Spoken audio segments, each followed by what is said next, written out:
శ్వాస మనతో పాటు నిరంతరం ఉండి చక్కటి ధ్యాన వస్తువు, మెడిటేషన్ ఆబ్జెక్ట్. ఏ క్షణంలోనైనా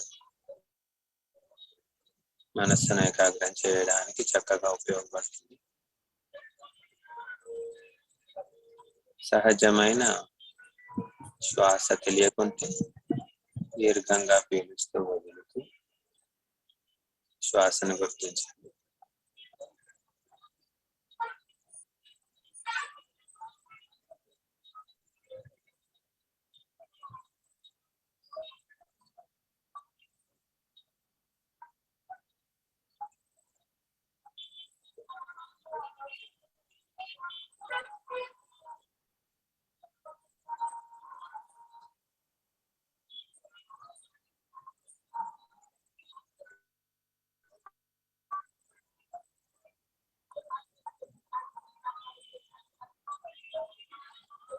లోనికి వస్తున్నప్పుడు లోనికి వస్తుందని తెలుసుకోవాలి, బయటికి వెళ్తున్నప్పుడు బయటికి వెళ్తుందని తెలుసుకోవాలి.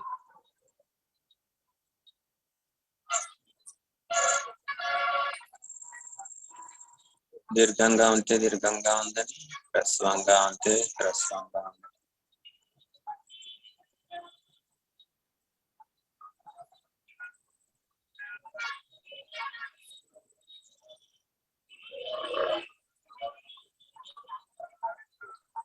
మనస్సు చంచలంగా ఉంటే చంచలంగా ఉందని, ఏకాగ్రం అవుతే ఏకాగ్రం అవుతుందని. ఎలాంటి స్థితిని అలాగే తెలుసుకోవడం, నిర్లిప్త భావంతో తెలుసుకోవడం ముఖ్యం.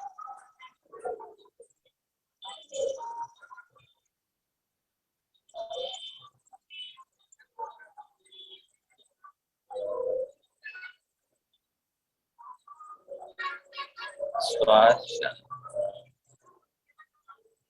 తెలుసుకుంటున్న సమయంలో మనస్సు వర్తమానంలో ఉంటుంది.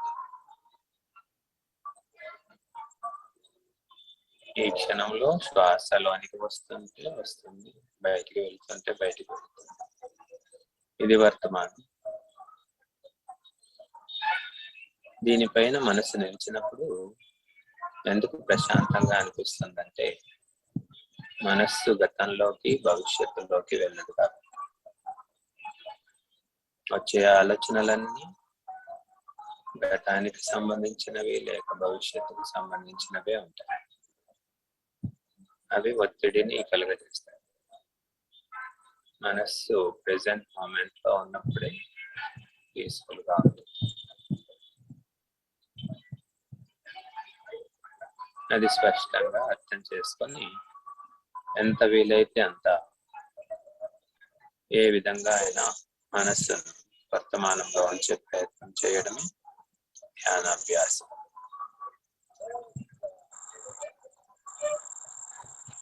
అది రోజులో ఏ సమయంలోనైనా, ఏ స్థితిలోనైనా, ఎక్కడైనా చేయొచ్చు.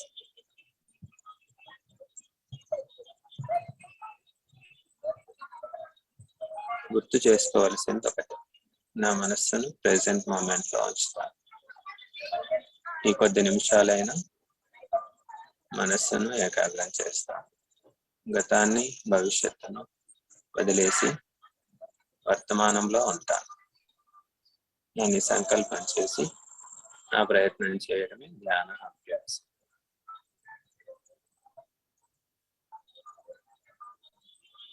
ఇలా కొద్ది కొద్దిగా మనస్సును ట్రైన్ చేస్తూ ఉంటే మనస్సు దానికి అలవాటు పడుతుంది.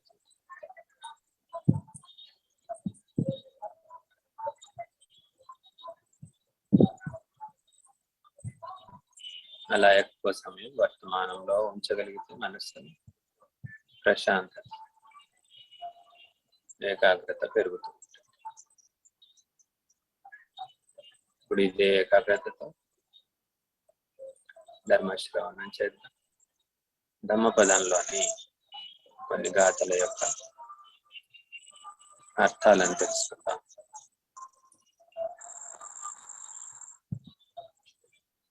ఈరోజు మనం చెప్పుకోబోయే గాథలు ధమ్మపదంలోని బ్రాహ్మణ వర్గానికి సంబంధించినవి. ఈ వర్గము ధమ్మపదంలోని చివరి వర్గం. 26 వర్గాలు ఉన్నాయి, అంటే అధ్యాయాలు. ఆ చివరి అధ్యాయము బ్రాహ్మణ వర్గము. దీంట్లో 41 గాథలు ఉన్నాయి. ఇది అన్నిటికంటే పెద్దది. ఎందుకు బుద్ధుడు బ్రాహ్మణ వర్గంలో బ్రాహ్మణుని యొక్క లక్షణాలను చెప్పే గాథలు ఎక్కువగా ఇందులో పొందుపరిచారంటే, ఆ బ్రాహ్మణ అనే శబ్దము అనేక అర్థాలను కలుగజేస్తుంది, అనేక భ్రమలను కూడా కలుగజేస్తుంది. చాలా మంది ఈ బ్రాహ్మణ అనే శబ్దము యొక్క నిజమైన అర్థాన్ని తెలుసుకోలేక కొందరు ఇబ్బంది పడుతూ ఉంటారు.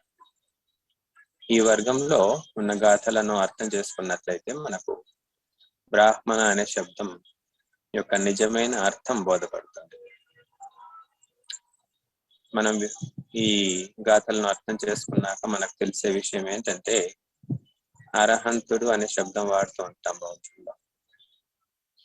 అంటే ధ్యానము అభ్యసిస్తూ మనస్సు యొక్క ఉన్నత స్థితుల్ని పొందిన తర్వాత ఒక మొదటి స్థితిని శ్రోతాపన్నుడు అంటారు, రెండవ స్థితి సకదాగామి, మూడవ స్థితి అనాగామి, చివరి స్థితి. అంటే ఎందుకు ఈ 4 రకాలుగా చెప్పబడ్డాయి అంటే, ధ్యానాన్ని అభ్యసిస్తూ మనస్సు యొక్క క్లేశాలు ఎంతైతే తొలగిపోతూ ఉంటాయో, మనస్సు ఎంతెంత అయితే పరిశుద్ధం అవుతూ ఉంటుందో, ఆ శుద్ధతను బట్టించి, ఆ క్లేశ సంహరణను బట్టించి ఈ 4 స్థితులు చెప్పబడ్డాయి. చివరిది అయిన అర్హంత స్థితిని పొందిన తర్వాత ఇంకా మనస్సులో క్లేశం అనేది మిగలకుండా పోతుంది. రాగం, ద్వేషం సమూలంగా నశించబడతాయి. ఇంకా ఎలాంటి పరిస్థితి ఎదురైన జీవితంలో రాగం కానీ, ద్వేషం కానీ, కోపం కానీ, మరే మలినం కానీ మనసులో ఉద్భవించదు, ఆస్కారమే ఉండదు. అలాంటి ప్రయత్నాన్ని ఎవరైతే చేస్తారో, అర్హంత స్థితిని ఎవరైతే పొందుతారో, వారినే బుద్ధుడు నిజమైన బ్రాహ్మణుడు అని అంటారని అనేక గాథల్లో, అనేక కథల రూపంలో, ఎప్పుడైతే ఒక సంఘటన జరుగుతుందో, ఆ సంఘటన జరిగినప్పుడు బుద్ధుని దృష్టికి వచ్చినప్పుడు, ఆ సందర్భంలో బుద్ధుడు పలికిన గాథలే ఈ బ్రాహ్మణ వర్గంలో చెప్పబడ్డాయి. దాంట్లో మనం చెప్పుకోబోయే మొదటి గాథ, బాహిత పాపోతి బ్రాహ్మణో సమచర్యా సమనోతి ఉచ్యతి పబ్బజయమత్తనో మలం తస్మా పబ్బజితోతి ఉచ్యతి. ఇందులో ఎవరిని బ్రాహ్మణుడు అంటారు, ఎవరిని శ్రమణుడు అంటారు, ఎవరిని ప్రవ్రజితుడు అంటారు. ఈ 3 శబ్దాల యొక్క అర్థాన్ని బుద్ధుడు చెప్తున్నాడు. బ్రాహ్మణ అనే శబ్దానికి బుద్ధుడిచ్చిన నిర్వచనం బాహిత పాపం. బాహిత అంటే దూరం చేసుకోబడిన. ఏంటి అది? పాపం. పాపం అనేది సంపూర్ణంగా ఎవరి నుంచి అయితే దూరం అవుతుందో అతడు బ్రాహ్మణుడు అనబడతాడు. బాహిత పాపో బ్రాహ్మణం. ఇంకా శ్రమణుడు అని ఎవరిని అంటారు? సమచర్య. సమచర్య అంటే సంతోషం వచ్చినప్పుడు పొంగిపోకుండా, దుఃఖం వచ్చినప్పుడు కుంగిపోకుండా, ప్రతి అనుభవాన్ని, ప్రతి సంఘటనని సమానంగా చూసేవాడే శ్రమణుడు అనబడతాడు. ఎక్కడైనా భిక్షకు వెళ్ళినప్పుడు ఒకరోజు భిక్ష సరిగా లభించకపోవచ్చు, ఒకరోజు చక్కటి భిక్ష లభించవచ్చు, ఒకరు గౌరవించవచ్చు, ఒకరు నిందించవచ్చు. ఎలాంటి సంఘటన ఎదురైనా కూడా అతడి మనస్సు సమచర్య, సమానంగా ఉంటుంది, ఆటుపోట్లకు లోను కాదు. ఉబ్బిపోవడం, కుంగిపోవడం అనేది ఉండదు. అలాంటి స్థితిని పొందిన వాడే నిజమైన శ్రమణుడు అనబడతాడు. పబ్బజయమత్తనో మలం పబ్బజితో. పబ్బజిత అంటే సంస్కృతంలో పరివ్రాజకుడు అంటారు, పాలిలో పబ్బజిత అంటారు. పబ్బజిత అంటే పబ్బాజయ. పబ్బాజయ అంటే దాన్ని అంతా దూరం చేసిన వాడు. దేన్ని? అత్తనో మలం, తనలోని మలినాన్ని అంతను. అయితే ఇక్కడ పైన పాపము అని చెప్పబడింది, కింద మాలినము అని చెప్పబడింది. ఏ శబ్దాలు వాడినా కూడా ఇవన్నిటికీ ఈ యొక్క అర్థం ఏంటంటే, మనస్సులోని క్లేశాలు ఎవరిలో దూరం అవుతాయో అతనే బ్రాహ్మణుడు అనబడతాడు. అతడి మనస్సు క్లేశాల నుంచి దూరం అవడం వల్ల తాను సమాన చిత్తాన్ని కలిగి ఉంటాడు. అంటే పొంగిపోడు కనుక శ్రమణుడు అనబడతాడు. తన మలినాలన్నీ కూడా ప్రవహింపజేస్తాడు, దూరం చేసేస్తాడు.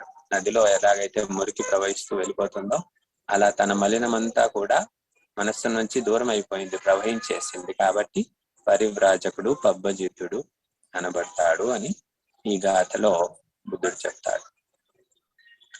ఏ సందర్భంలో చెప్తాడంటే, శ్రావస్తి నగరంలో ఆ కాలంలో ఒక ప్రవృచిత్తుడు ఉండేవాడు. అతడు బ్రాహ్మణుడు.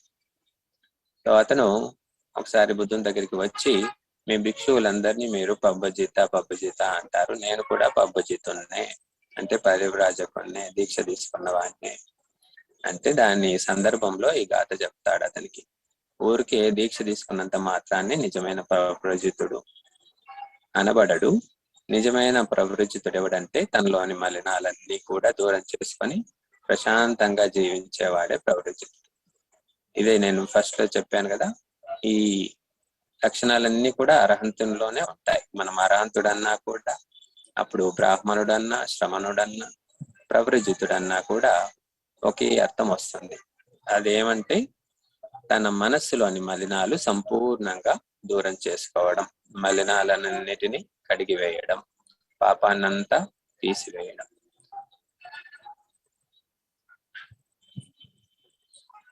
రెండో గాథలో యస్సకాయేన వాచాయ మనసా నత్తి దుఃఖటం సంవుతం తీహితానేహి తమహం భూమి బ్రాహ్మణం అంటున్నాడు. ఇది మరో సందర్భంలో బుద్ధుడు చెప్పిన అర్థం. బ్రాహ్మణుడు, తమహం భూమి బ్రాహ్మణం. తమహం అంటే అతనిని, భూమి నేనంటాను, బ్రాహ్మణుడని. నిజమైన బ్రాహ్మణుడు అంటే ఎవరంటే యస్స కాయేన వాచాయ, కాయేన కాయంతో, శరీరంతో, వాచాయ తన మాటతో, అలాగే మనస్సుతో,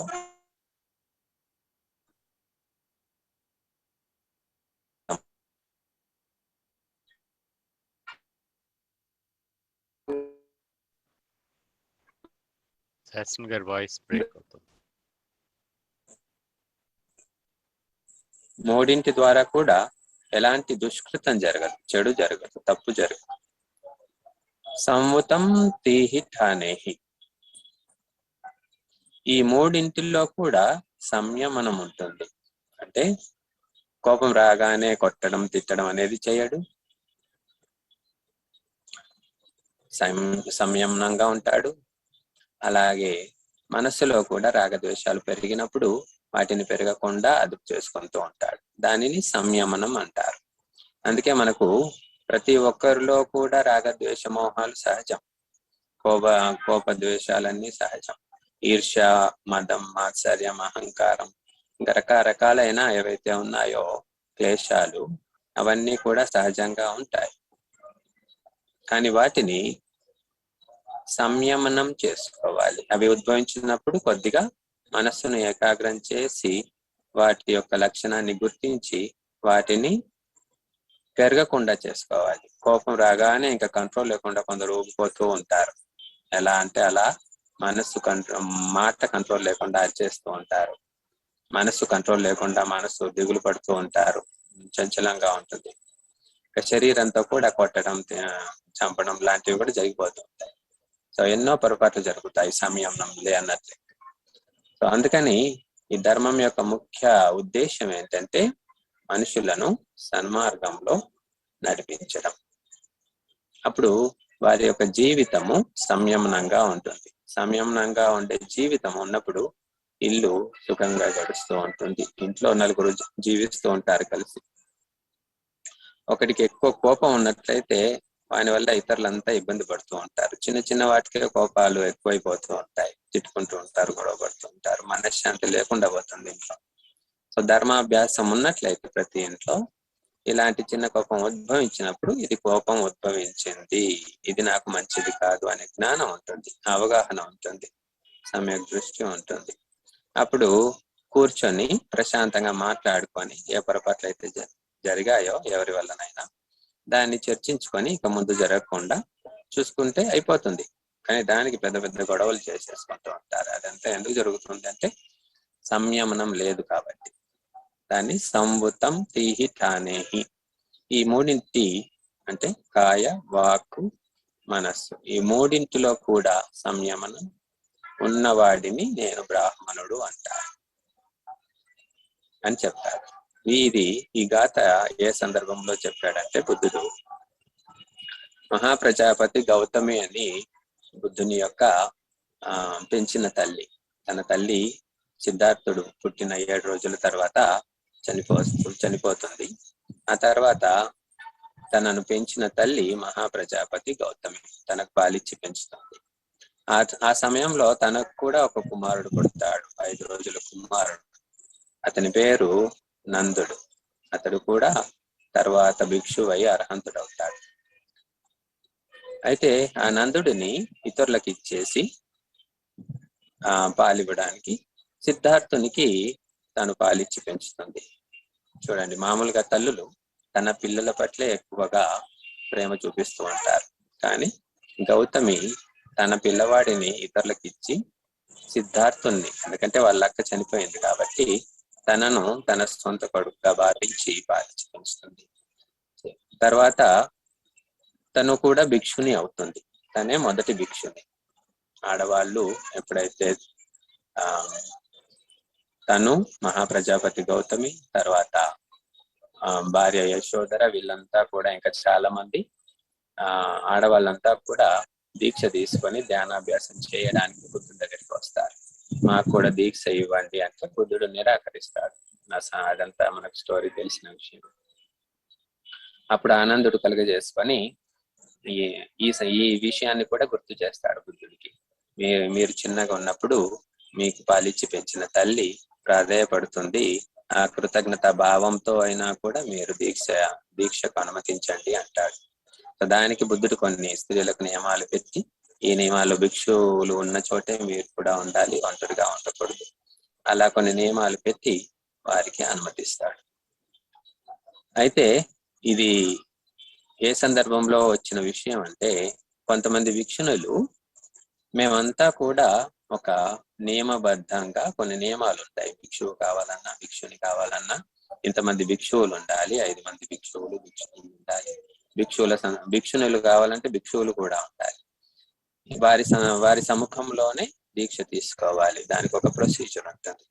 సో మీరు మొదటిగా అయిన భిక్షుని కాబట్టి మీకు ఇవన్నీ ప్రొసీజర్స్ జరగలేదు, మీరు ఏ విధంగా భిక్షుని అనబడతారు అని ఒక సందేహం ఏర్పడుతుంది వారికి.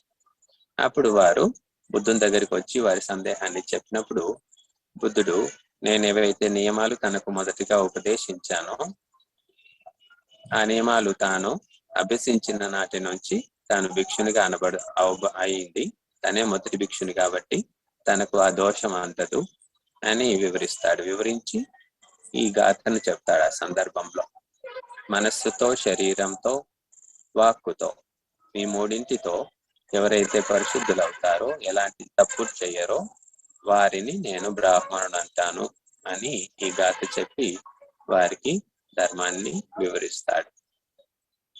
ఆ సందర్భంలో చెప్పిన గాథ ఇది. యమ్హాధమ్మం విజానేయ సమ్మా సంబుద్ధ దేశితం సత్వచ్చం తం నమస్సేయ్యుత్తం బ్రాహ్మణో. మరో సందర్భంలో బుద్ధుడు చెప్పిన గాథ యమ్హాధమ్మం విజానేయ. ఎవరి నుంచి అయితే మనం ధర్మాన్ని మొదటిగా వింటాము. ఇప్పుడే ఈ కార్యక్రమం ప్రారంభంలో కొంతమంది చెబుతూ ఉంటారు, నేను వారి వల్ల ఈ ధర్మ మార్గంలోకి వచ్చాను. బుద్ధుడి ఒకరు ఉంటారు, వారి ద్వారా ధర్మ మార్గంలోకి రావడం జరుగుతుంది. లేదా వారు ఏదైనా ధర్మ పుస్తకాన్ని మనకి ఇవ్వడం ద్వారా మనము దాన్ని చదివి దీంట్లోకి రావడం జరుగుతుంది, ధర్మం అభ్యసించడం జరుగుతుంది. సో వారు మనకు మొదటి గురువుగా భావించాలి. అదే చెప్తున్నారు ఇక్కడ బుద్ధుడు. యమహ ధమ్మం విజానయ్య. ఎవరి నుంచి అయితే మనం మొదటిగా ధర్మాన్ని తెలుసుకుంటామో, ధర్మం గురించి వింటాము. సమ్మా సంబుద్ధ దేశితం. సమ్యక్ సంబుద్ధుడు బోధించినటువంటి బుద్ధ ధర్మాన్ని తెలుసుకుంటాము. సక్కచ్చం తం నమస్సయ్య. వారి పట్ల చాలా ఏమంటారు, భక్తి భావంతో ఉండాలి, కృతజ్ఞత భావంతో ఉండాలి. కృతజ్ఞత వారికి చూపించాలి. ఎందుకంటే ధర్మానికి మించిన గొప్ప విషయం మరొకటి లేదు. ఒకరి ద్వారా మనకి ధర్మం అనే ఒక గిఫ్ట్ లభించింది, ఒక దారి లభించింది. ఇది చాలా గొప్ప విషయం, చాలా చిన్న విషయం కాదు. అందుకని వారికి చాలా కృతజ్ఞత భావంతో ఉండాలి వారి పట్ల. అగ్గిహుత్తం బ్రాహ్మణులు. ఎలాగైతే బ్రాహ్మణులు అనేవారు ఆ కాలంలో అగ్నిహోత్రాలు చేస్తూ ఉండేవారు, దాన్ని ఎంతో శ్రద్ధా భక్తులతో చేస్తూ ఉండేవారు. బ్రాహ్మణుడు ఎలాగైతే అగ్నిని ఎంత శ్రద్ధ భక్తితో పూజిస్తూ ఉంటాడో, అలా ఎవరి వల్ల అయితే మనకు నిజమైన బుద్ధుని, సమ్యక్ సంబుద్ధుని ధర్మం లభించిందో, వినే అవకాశం లభించిందో, ఆ దారి లభించిందో, వారి పట్ల అలాంటి కృతజ్ఞత భావాన్ని కలిగి ఉండాలని ఈ గాథలో బుద్ధుడు చెప్తాడు. ఇది చాలా ఇంపార్టెంట్. బౌద్ధ ధర్మంలో ఒక ముఖ్యమైన లక్షణం ఏంటంటే, బుద్ధుడు చెప్పింది కృతజ్ఞతా భావం కలిగి ఉండడం. బుద్ధుడు అంటాడు మరో సందర్భంలో, 2 ధర్మాలు ఉన్నాయి, అవి సత్పురుషుని యొక్క లక్షణాలను తెలియజేస్తాయి. సత్పురుషుడు అంటాం, గొప్పవాడు అంటాం. అతని యొక్క 2 లక్షణాలు ఏంటంటే, మొదటి లక్షణం కథన్యుతాచ కథవేదితాచ. అంటే ఇతరుల నుంచి మనకి ఏదైతే లాభం కలిగిందో దానిని గుర్తుంచుకోవడం. చాలా మంది ఈ కాలంలో దీనికి విరుద్ధంగా ఉంటూ ఉంటారు. ఎన్నో లాభాలు పొందుతూ ఉంటారు, మర్చిపోతూ ఉంటారు. మర్చిపోవడమే కాకుండా వారికి ఇంకా అపకారం చేయాలని కూడా ప్రయత్నిస్తూ ఉంటారు. అంటే అర్థం ఏంటంటే వారు దుర్మార్గులు, మూర్ఖులు అని అర్థం. సత్పురుషుడు అనేవాడు ఏనాడు ఇతరుల నుండి లాభం పొందితే దాన్ని మర్చిపోడు. కథవేదితాచ. తనకు వీలైతే తిరిగి వారికి ఉపకారం చేయడానికి ప్రయత్నిస్తాడు. ఈ 2 లక్షణాలు సత్పురుషుని యొక్క లక్షణాలని బుద్ధుడు చెప్తాడు. సో అదే ఈ సందర్భంలో చెప్పిన విషయం ఇది. ఒకసారి సారిపుత్రుడు తన గురువు అస్సజీని తలుచుకొని అటువైపుగా తల చేసి పడుకుంటూ ఉంటాడు. అంటే సారిపుత్రుని యొక్క మొదటి గురువు అస్సజీ. అంటే పంచవర్గీయ భిక్షువులు అని బుద్ధుని యొక్క మొదటి శిష్యులు ఎవరైతే ఉన్నారో వారిలో ఒకడు అస్సజీ అని అతను భిక్షకు వెళ్తున్న సమయంలో ఈ సారిపుత్రుడు అతన్ని చూసి, అతని యొక్క ముఖ వర్చస్సును చూసి, ప్రశాంత వదనాన్ని చూసి అతని దగ్గరికి వెళ్ళి చేతులు జోడించి ప్రాధేయపడతాడు. మీ గురువు ఎవరో, మీ గురువు బోధించే ధర్మం ఏమిటో తెలియజేయండి అని అడుగుతాడు. అప్పుడు అతడు ఏ ధమ్మా హేతుపభవా తే సంహేతుం తథాగతో తే సంచయో నిరోధో ఏవం వాది మహాస్తమను అని ఒక గాథ చెప్తాడంతే. ఆ గాథ విన్నంత మాత్రంలోనే సారిపుత్రునికి మొత్తం ధర్మం అర్థమైపోతుంది. ఏం చెప్పాడు అందులో? హే ధమ్మ హేతు ప్రభవ. అంటే మనస్సులో గాని, శరీరంలో గాని, చిత్తంలో కానీ ఏదేదైతే ఉత్పన్నం అవుతుందో అదంతా కూడా హేతు ప్రభవ.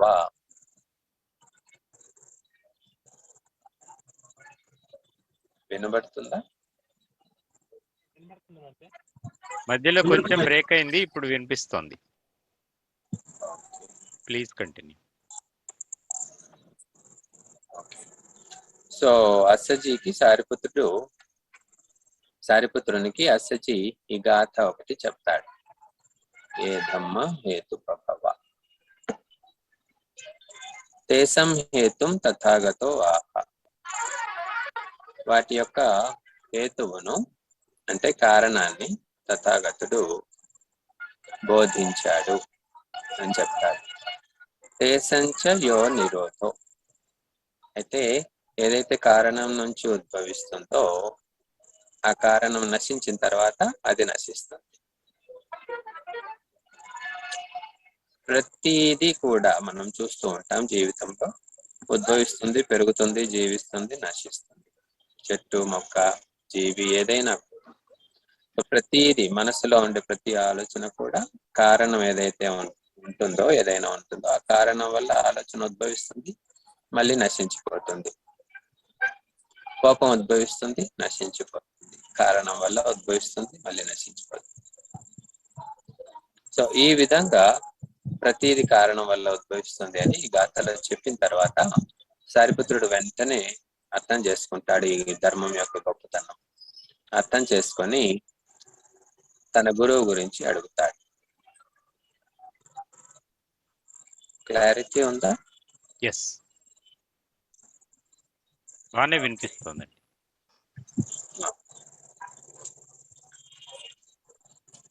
లేదంటే ఎవరో వేరే సురేష్ ఎవరో మాట్లాడుతున్నారు, నాకు తెలియదు. వినబడుతుందండి. No Suresh, it's problem with at Suresh send. He needs to reconnect. అంటే ఆ సురేష్ నేను కాదు, అదే వేరే సురేష్. I understand. శాసన్ గారు నేనని అనుకుంటున్నారేమో, కాదని చెప్పాను.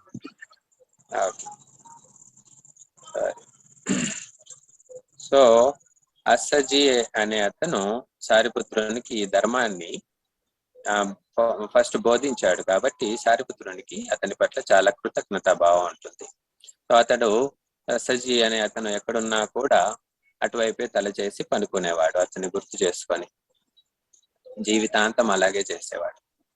సో దాన్ని కొంతమంది భిక్షువులు తప్పుగా భావించి సారిపుత్రుడు ఒక్కొక్క దిక్కుకు ఒక్కొక్క రోజు తల చేసి పడుకుంటున్నాడు, ఇతడు బ్రాహ్మణ కుటుంబం నుంచి వచ్చాడు కాబట్టి ఇంకా పాత సంస్కారాలు, దిక్కులకు పూజ చేసే సంస్కారాలు పోలేదేమో అని తప్పుగా భావిస్తారు. భావించి బుద్ధుని దగ్గరికి వెళ్ళి ఆ మాట చెప్తారు, ఇలా చేస్తున్నాడు సారిపుత్రుడు.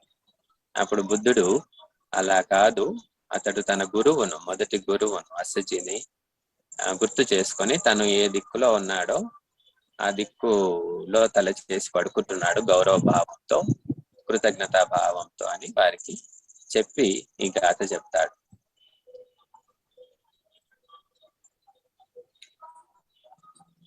సో ప్రతి ఒక్కరికి ఈ గాథ ద్వారా తెలుసుకోవాల్సిన లక్షణం ఏంటంటే కృతజ్ఞతా భావం. అది ధర్మ మార్గంలో మనిషి ఉన్నాడా లేడా అని తెలుసుకోవడానికి మొదటి లక్షణం కృతజ్ఞతా భావం. కృతజ్ఞతా భావానికి వచ్చే వరకు మనం అత్యంత కృతజ్ఞతా భావంతో ఉండవలసిన వారెవరు? మనకు ధర్మ మార్గాన్ని చూపించిన వారు, నేర్పించిన వారు ఎలాగో ఉంటారు. అదే విధంగా జన్మనిచ్చిన తల్లిదండ్రుల గురించి బుద్ధుడు చాలా గొప్పగా చెప్తాడు. తల్లిదండ్రుల జీవితాంతం పోషించినా కూడా వారి రుణం తీరదు అని చెప్తాడు.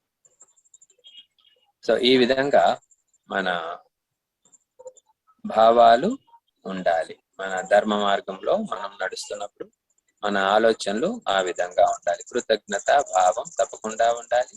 ఎవరి నుంచి ఏ సహాయం లభించినా వీలైతే తిరిగి వారికి సహకరించే మనస్తత్వం ఉండాలి. అది ధర్మజ్ఞుడు అనేవాని మొదటి లక్షణం. మరో గాథలో బ్రాహ్మణుని యొక్క లక్షణాలు చెప్తూ బుద్ధుడు అక్కోసం వదబంధంచ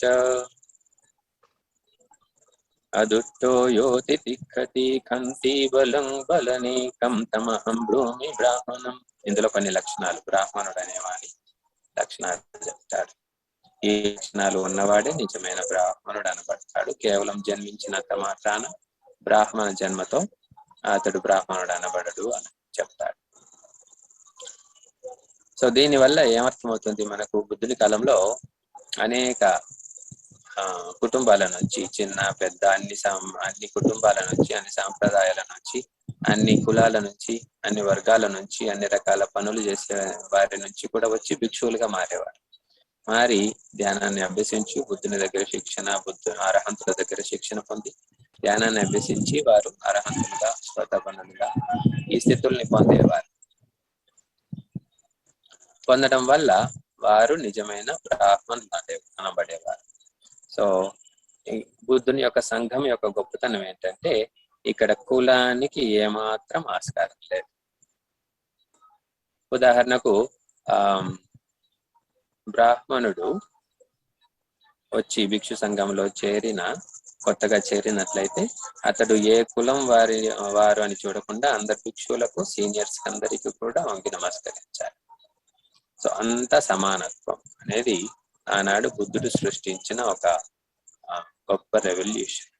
మనం ఈనాటికి కూడా ఇంత కులాల ఉచ్చులో చుక్కుకొని పోయాము, కానీ ఆనాడు బుద్ధుడు అంత రెవల్యూషన్ తీసుకొచ్చి అంత మార్పు తీసుకొచ్చారు. సో అది గుర్తుంచుకోవాల్సిన విషయం. ఇక్కడ ఈ గాథలో అక్కోసం బదబంతంచ, ఎవడైతే కోపగించుకోవడో, ఎవడైతే బంధించడము, హింసించడం చేయడో, అదుట్టో యోతి తిక్కతి, ఎవడైతే కోప్పడుకోకుండా క్షమిస్తాడో, కంతి బలం బలానికి. ఒక గొప్ప లక్షణం బుద్ధుడు చెప్పిన ధర్మంలో ఉన్న గొప్ప లక్షణం ఏంటంటే దానిని క్షాంతి అంటారు సంస్కృతంలో, పాలిలో ఖంతి అంటారు, తెలుగులో క్షమించడం అంటారు. ఖంతి అంటే క్షమించడం. మన దగ్గర ఎవరైనా పొరపాటు చేస్తే దండించే శక్తి ఉన్నా కూడా వాడిని క్షమించినట్లయితే అది నిజమైన క్షమ గుణం అనబడుతుంది. మనకు ఆ శక్తి లేకుండా ఊరికే క్షమించేశాను పో అని చెప్పినట్లయితే అది నిజమైన క్షమాగుణం అనబడదు. కొంతమందికి ఆ శక్తి లేకున్నా కూడా ఆ విధంగా భావిస్తూ ఉంటారు. సో ఈ గాథలో బుద్ధుడు చెప్పిన ముఖ్యమైన లక్షణం తితిక్క కంతి. తితిక్కతి కంతి అంటే ఈ రెండిటి యొక్క అర్థం ఏంటంటే క్షమాగుణం. ఎవరైనా ఏదైనా తప్పు చేసినా, మనల్ని నిందించినా, కోప్పడినా కొన్నిసార్లు క్షమించినట్లయితే అక్కడికి ఆగిపోతుంది అది. లేదా కొంత సమయాన్ని తీసుకొని తర్వాత వారికి నచ్చి చెప్పినట్లయితే, కొన్నిసార్లు మన పొరపాటు లేకున్నా కూడా పొరపాటుగా భావించి కొంతమంది అరుస్తూ ఉంటారు, కోప్పడుతూ ఉంటారు, ఎన్నో బాధలు పెడుతూ ఉంటారు. కొన్నిసార్లు దీన్ని తప్పుగా అర్థం చేసుకుంటారు. ప్రతి ఒక్కరిని క్షమించినట్లయితే అప్పుడు మనకే ఇబ్బంది కదా అని కొంతమంది ప్రశ్నిస్తూ ఉంటారు. క్షమ అంటే అలా ఉండకూడదు. ఉదాహరణకు ఒక తల్లి క్షమిస్తూ ఉంటుంది, అబ్బాయి పొరపాట్లు చేస్తూ ఉన్నా కూడా క్షమిస్తూ ఉంటుంది. అప్పుడు వాడు దుష్టుడిగా మారే అవకాశం ఉంటుంది. క్షమ అంటే ఆ విధంగా ఉండకూడదు. దండిస్తూ కూడా కొన్నిసార్లు మనస్సులో కోపం లేకుండా చూసుకోవాల్సిన అవకాశం ఉంటుంది. అంటే కొంతమంది తల్లిదండ్రులు వాళ్ళు కోపంతో దండిస్తూ ఉంటారు, అది పొరపాటు. ఇతన్ని బాగు చేయాలి అని మనస్సులో తన పట్ల మైత్రిని, కరుణను పెంపొందించుకొని పైకి మాత్రం కోపంతో ఉన్నట్లుగా దండించాలి. అది నిజమైన దండన. అది పిల్లలకు అర్థమైపోతూ ఉంటుంది, కోపంతో దండిస్తున్నారా, మంచి కోసం దండిస్తున్నారా అని. సో పిల్లలు వెంటనే అర్థం చేసుకుంటారు. చాలా సార్లు దండించాల్సిన అవసరం కూడా ఉంటుంది. వారికి చక్కగా నచ్చి చెప్పినట్లయితే అర్థం చేసుకుంటారు.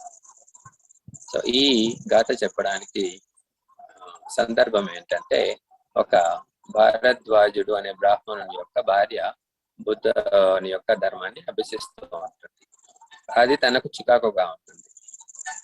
బుద్ధుని కాలంలో ఉన్న మనం త్రిపిటకాలు అవి చదివితే అర్థం అవుతుంది. ఎక్కువగా ఇబ్బంది పడ్డవారు బుద్ధుని ధర్మం వల్ల బ్రాహ్మణులు. అగ్నిహోత్రాలు చేస్తూ ఉండేవారు, యజ్ఞయాగాదులు చేస్తూ ఉండేవారు. దాంట్లో ఆవులను, మేకలను వీటిని కూడా బలులుగా ఇస్తూ ఉండేవారు. ఆనాటి సంప్రదాయం అది. గుళ్ళు గోపురాలు లేని కాలం అది. అంతా వేదాలను అభ్యసిస్తూ ఆ యజ్ఞయాగాదులు, హోమాలు చేస్తూ అదే స్వర్గానికి మార్గంగా భావిస్తూ జీవిస్తున్న కాలంలో బుద్ధుడు ఇదంతా కూడా ధర్మం కాదు, అధర్మం అని వారికి నచ్చజెప్పేవాడు, బోధించేవాడు. అలా అర్థం చేసుకున్నవాడు చాలా మంది బుద్ధుని శిష్యులుగా, భిక్షువులుగా మారిపోయారు. బ్రాహ్మణులు కూడా చాలా మంది మారిపోయారు. కానీ కొంతమంది మొండివారు ఉండేవారు. వారు ధర్మాన్ని అసహించుకునేవారు. ఇది మా ధర్మానికి విరుద్ధమైనదిగా భావించేవారు. సో అలాంటి వారిలో ఒకడు భారద్వాజుడు. సో ఈ భారద్వాజ అనే గోత్రానికి సంబంధించిన చాలా మంది బ్రాహ్మణుల యొక్క స్టోరీస్ మనకు కనిపిస్తూ ఉంటాయి. ఉదాహరణకు అగ్గిక భారద్వాజ అనే ఒక సూత్రం ఉంది. అంటే దాంట్లో హోమం చేస్తూ ఉన్న సమయంలో భారద్వాజుడు బుద్ధుడు భిక్షకై వెళ్తున్నప్పుడు అప్పుడు తనకు చాలా కోపం వస్తుంది.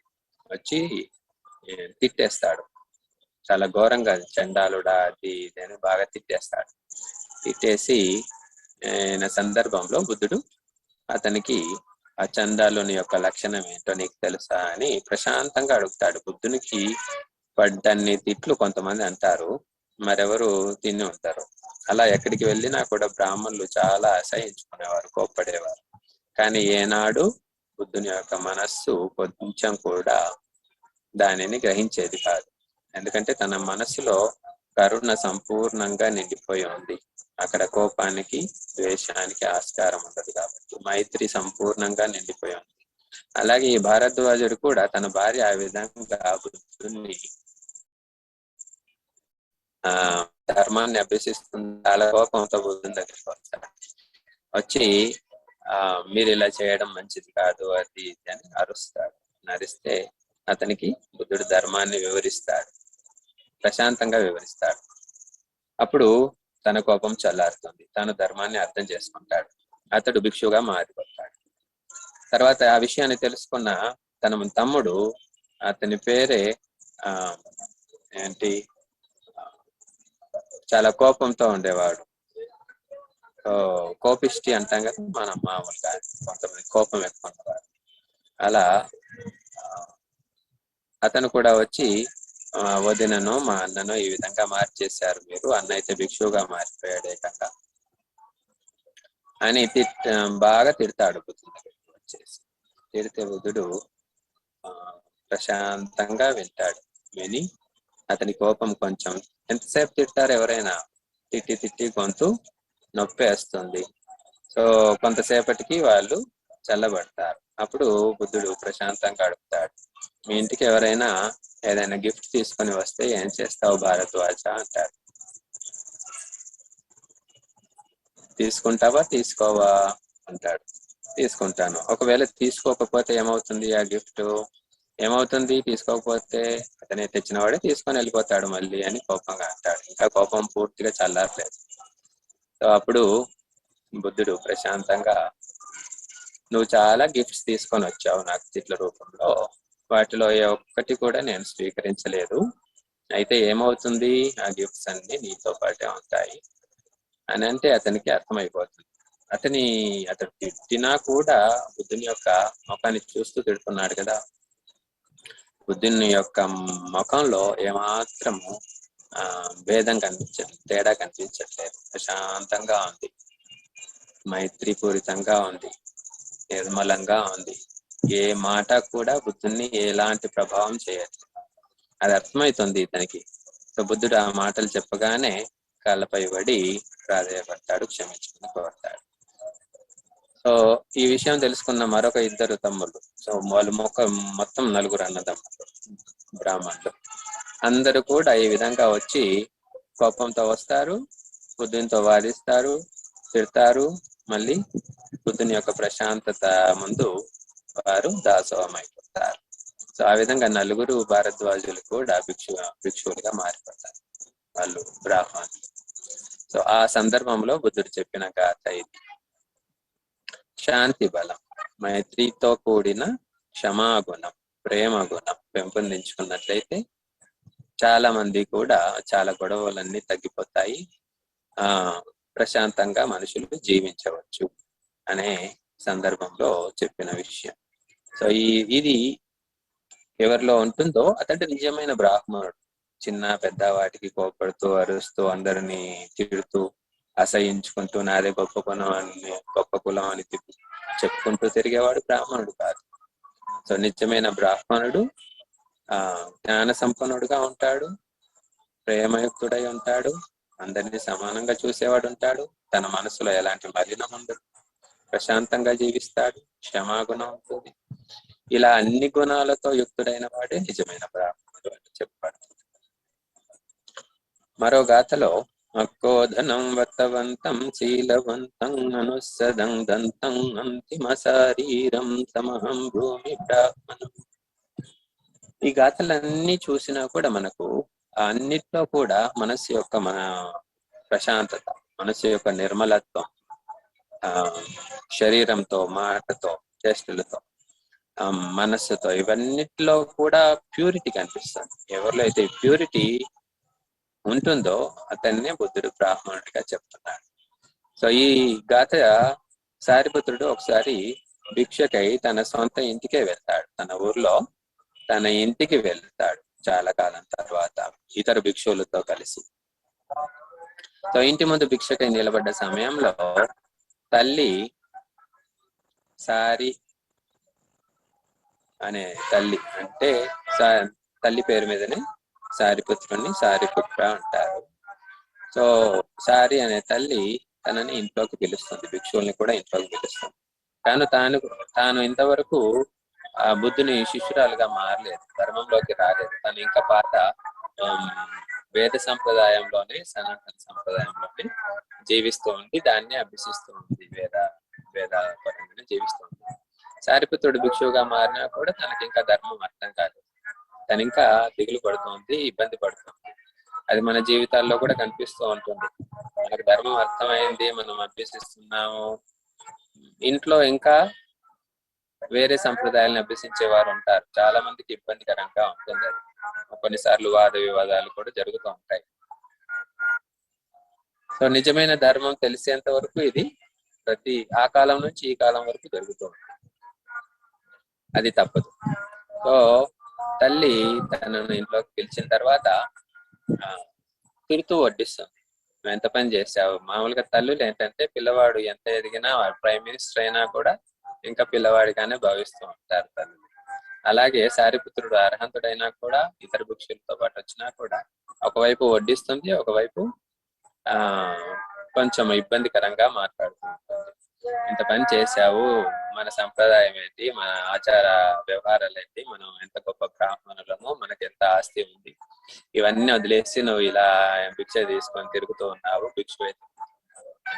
తనకు ఈ అర్హంత స్థితి, ధ్యాన స్థితి, ఇవన్నిటి యొక్క గొప్పతనం తెలియదు కాబట్టి తల్లి ఆ విధంగా అంటూ ఉంటుంది.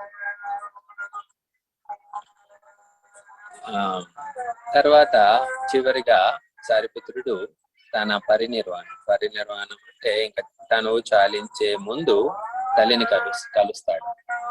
చివరిగా కలిసి తను జన్మించిన ఊర్లోనే బుద్ధుడు పరినిర్వాణం చెందుతాడు. సో దానికంటే ముందు తల్లిని కలిసి తల్లికి ధర్మాన్ని బోధించి, అంటే భిక్షువై అర్హంతుడై ఉండి కూడా ఇన్ని సంవత్సరాల్లో కూడా తల్లిని మార్చలేకపోయాడు. కానీ చివరి సమయంలో, అంటే తను ఇంకా తనకంటే కూడా పెద్దది వృద్ధురాలు, ఆ సమయంలో ధర్మం యొక్క గొప్పతనం గురించి తనకు వివరించి అప్పుడు తను బుద్ధ ధర్మ సంఘాలను శరణు తీసుకునే విధంగా చేస్తాడు. చేసిన తర్వాత తను పరినిర్వాణాన్ని పొందుతాడు. ఇది సమ్యక్ దృష్టి అనేది అష్టాంగ మార్గంలో మొట్టమొదటి అంగం. ఇది అవగాహన చేసుకోవడం, బుద్ధుని యొక్క ధర్మాన్ని ఉన్నది ఉన్నట్లుగా అర్థం చేసుకోవడం చాలా కష్టం. సో ఆ తల్లికి ఆ ధర్మాన్ని అర్థం చేసుకునే విధంగా చేస్తాడు. తనకు 3 అమ్ముళ్ళు ఉంటారు, 3 చెల్లెళ్ళు ఉంటారు. వాళ్ళంతా అర్థం చేసుకుంటారు. వాళ్ళందరూ భిక్షువులుగా మారి ధర్మ మార్గంలో ఉంటారు. తల్లి మాత్రమే ఒక మొండిగా ఆ విధంగా పాత సాంప్రదాయానికి అంటిపెట్టుకొని ఉంటుంది చివరి సమయం వరకు. కానీ చివరికి ప్రయత్నించి సారిపుత్రుడు మారుస్తాడు. ఇక్కడ మనం అర్థం చేసుకోవాల్సిన ఒక విషయం, బుద్ధుడు ఇంతకు ముందు నేను చెప్పినట్టుగా తల్లిదండ్రుల రుణము తీర్చుకోవడం అంత సులభం కాదు అని బుద్ధుడు చెప్తాడు. అదే సందర్భంలో మరో విషయం చెప్తాడు. ఒక విధంగా చేసినట్లయితే వారి రుణం నుంచి ముక్తులం కాగలం. ఏమిటది? తల్లిదండ్రులు ఒకవేళ శీలాచరణ లేనట్లయితే వారికి శీలాన్ని అభ్యసించే విధంగా బోధించడం చేసినట్లయితే, వారు శీలాన్ని అభ్యసించే విధంగా మనం ప్రయత్నించినట్లయితే వారి రుణం నుంచి ముక్తులం కాగలం. అట్లీస్ట్ పంచశీలాలకు. చాలా మంది అబద్ధాలు చెప్పడము, ఇంకా జీవహింస ఇలాంటివి సహజం చేస్తూ ఉంటారు. వారికి ఈ ధర్మం యొక్క గొప్పతనం, శీలాల యొక్క గొప్పతనం వివరించి వారిని శీలాలను అభ్యసించే విధంగా చేసినట్లయితే వారి రుణం నుంచి ముక్తులం కాగలరు.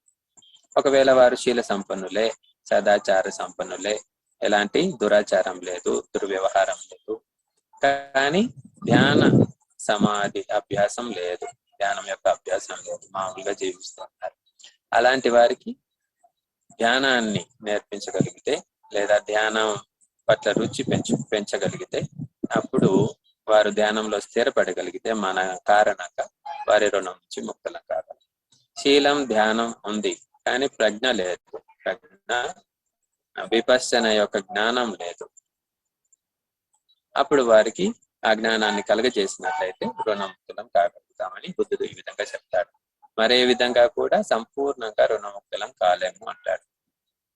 సో అదే విధంగా సారిపుత్రుడు తల్లిని ధర్మ మార్గంలో స్థిరపరిచాడు కాబట్టి ఆ విధంగా తల్లి యొక్క రుణం నుంచి ముక్తుడయ్యాడు అని ఈ గాథలో మనకు తెలుస్తుంది.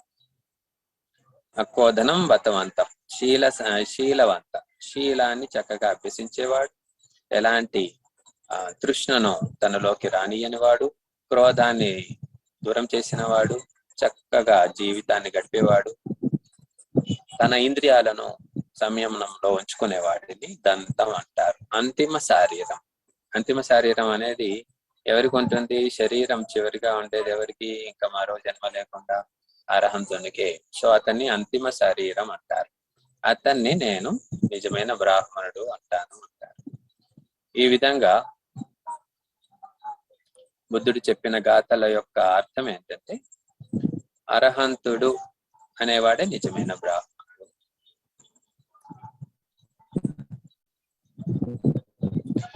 మరో గాథలో యో దుఃఖస్య పజానాతి దేవకయమత్తనో పన్న భారం విసంయుక్తం తమహం భూమి బ్రాహ్మణం అంటారు.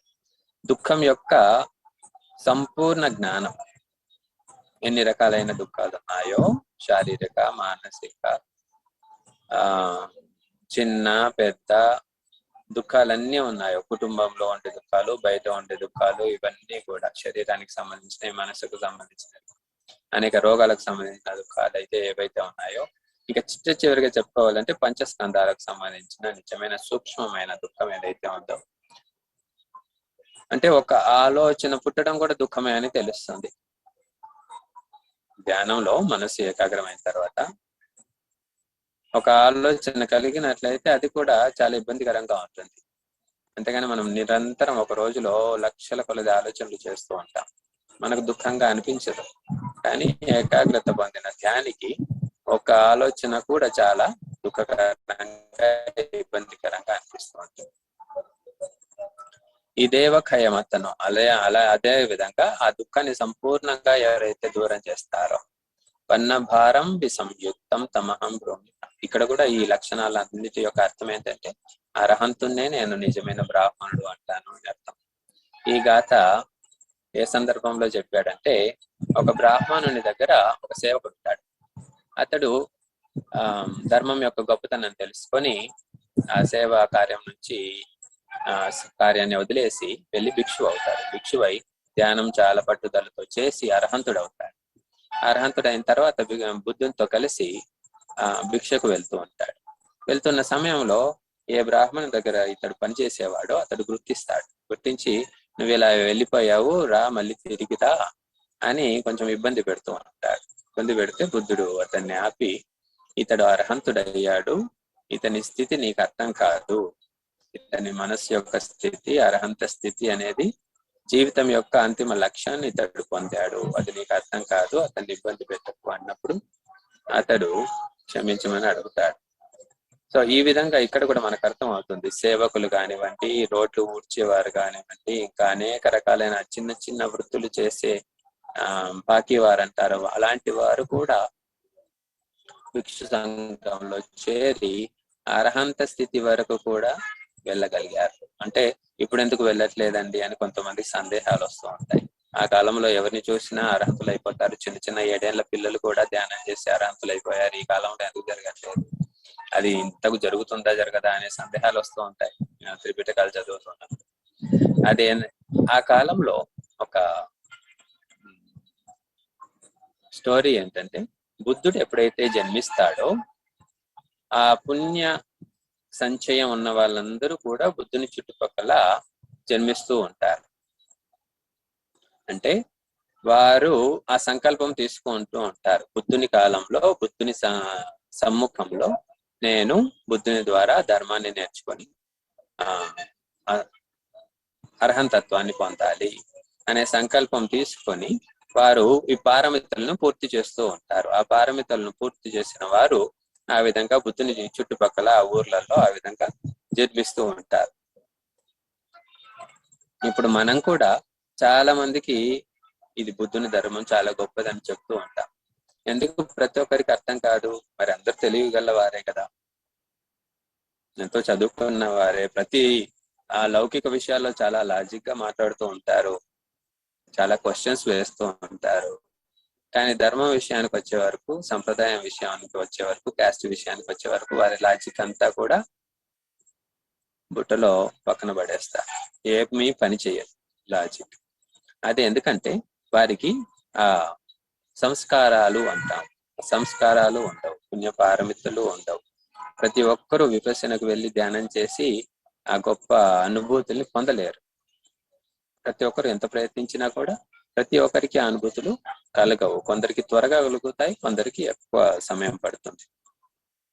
ఇప్పుడు ఉదాహరణకు సారిపుత్రుడు, మొగ్గలాయనుడే ఉన్నారు. వారు